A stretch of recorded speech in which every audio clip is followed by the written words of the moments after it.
June 4, 2020. Somewhere over the Pacific Ocean, 11:30 a.m. Hawaiian Standard Time. You know, when you wake up and literally have your head buried in your ass that something, somewhere, went horribly wrong. As I bounced and froze in the tiny space, I consoled myself with two irrefutable facts. 1. I had succeeded. 2. No one knew I was there. "We know you're there," a voice crackled distantly over an intercom from the cargo hold above. "Well, shit, New York 27 hours earlier. Ma'am," I said to the customer service agent, "I don't think you understand what's on the line here. Would you deny someone their God-given talent, their sense of worth, all because of some stupid bug going around?" "Sir, I don't know how to say this any clearer. Due to the protocols and restrictions currently in place, Hawaii is not accepting any inbound flights from the mainland." The woman was doing a good job of keeping the annoyance out of her voice and expression, but she forgot about the fact that her 3-inch-long nails tittered rapidly across the laminate countertop. I folded my hands in front of me, leaning towards her in that seductive way I knew women couldn't resist. I realized that. I shot a look at her name tag. Mindy. I glanced up through my eyelashes, really laying on the charm, which I'd learned from some vampire novel somewhere. But you see, I had tickets for this very important trip months ago, and I can't just postpone. It's a 2021. It's still 2020, sir. No, not the year. It's a 20-20-1. 20 beautifully cut baby back ribs. A 20-inch sub with all the fixings. All of them. I'm talking avocado slices, bacon bits, crunchy onion crumbles, the whole lot. And to finish it off, one entire lava cake, flowing with the finest raspberry lava explosion you'll ever see. I sighed.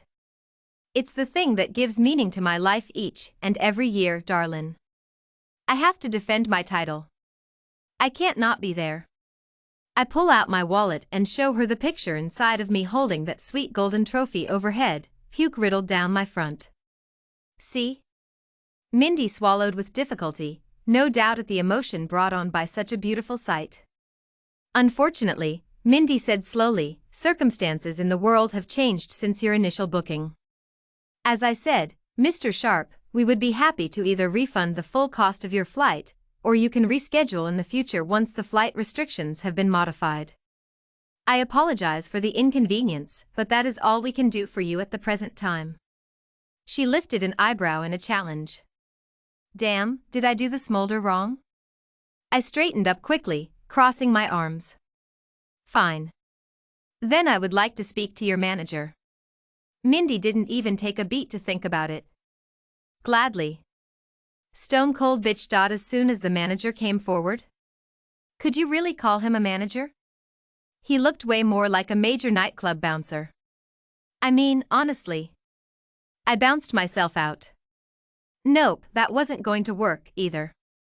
I got myself a sad cup of coffee and sat in the airport terminal, staring at the equally sad departure board, which was littered with red cancelled all over its face more so than anything else. I dragged my phone from my pocket and swiped half-heartedly through my trip planner app. An ad popped up, bouncing annoyingly all over the screen. As I tried to catch it with my thumb, the words soaked through. G-Day, mate. Missing the sun-soaked sandy beaches during quarantine? Shelter no more and double down on your fun in the sun. Book now and earn a one-day layover of pure bliss in beautiful Waikiki. Bingo, I whispered. I bolted over to the concierge desk, a new customer service victim in place. Excuse me, I said, skidding to a stop. Hello, sir, the woman there said with a smile. How can I help you? So I just found this and I'm wondering if there might still be space available? I waved the ad in her face. It took her a moment to focus in. Oh. She bit her lip. I'm so sorry, sir.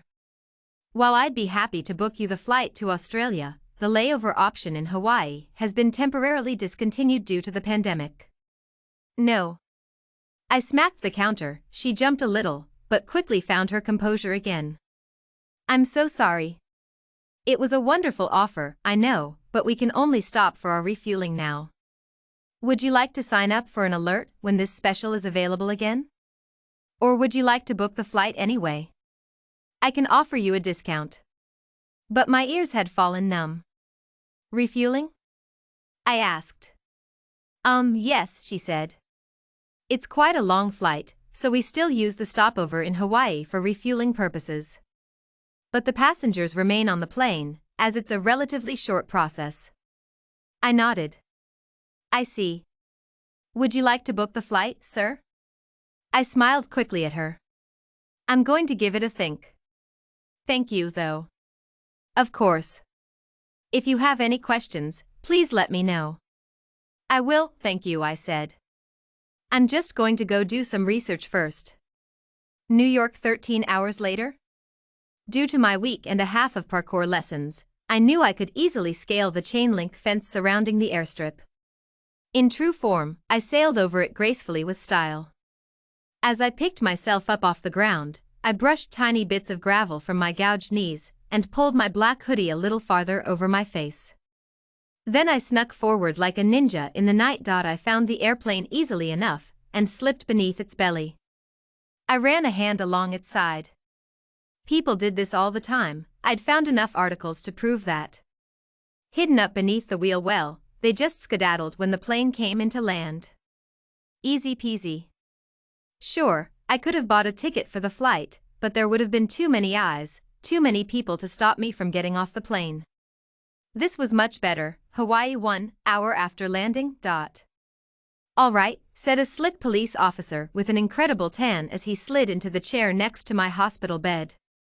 Mr. Sharp. He glanced up at me, his eyes tight.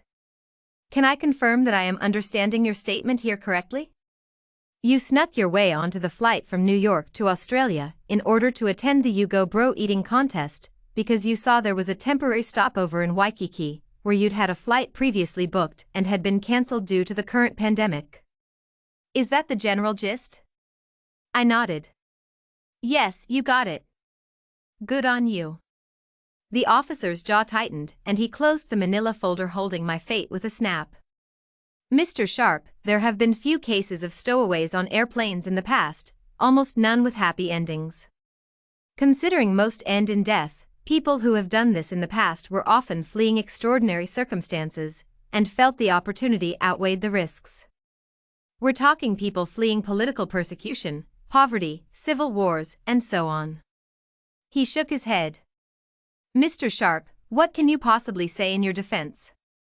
I folded my hands in my lap, bowing my head in thought. The man was right, people had been desperate in order to do the things I had done, the promise of opportunity, and the benefits too great to back down from the possibility of dying of exposure, falling to their death, or becoming a human popsicle.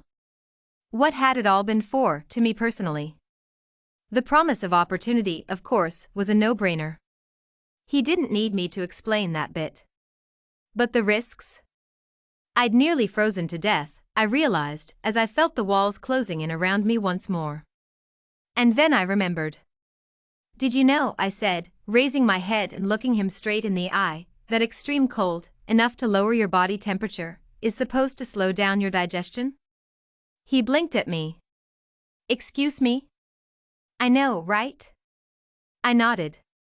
He was obviously just as impressed as I had been to find out this information. I read an article about it once. If your body temperature drops enough, your digestion can slow, which means I could keep any amount of food down for a longer period of time. Who knows how long? I smiled in awe. I'd be the ultimate champ. With a stone-cold look, but not a word, the officer stood and left the room. After about 10 minutes, he returned, sliding a stack of freshly printed papers in front of me as he walked past to take his seat once more. I smiled at him crookedly and looked at the first page. It was an article of some kind, the headline reading Cold Exposure and its effects on cognitive function. Beneath that, words and phrases such as lowered brain activity, less alert, slowed thinking and verbal reasoning popped out in quick succession. My head snapped up to see that same challenge in the shape of a curved eyebrow once again. This was becoming an unfortunate occurrence, the policeman grunted. How many times have you tried this before, sir? What? Never. I brandished the papers at him. What is this about? Are you sure? He asked. Yes, of course I'm sure. Why do you keep asking that? Because frankly, Mr. Sharp, he said, it would explain a lot.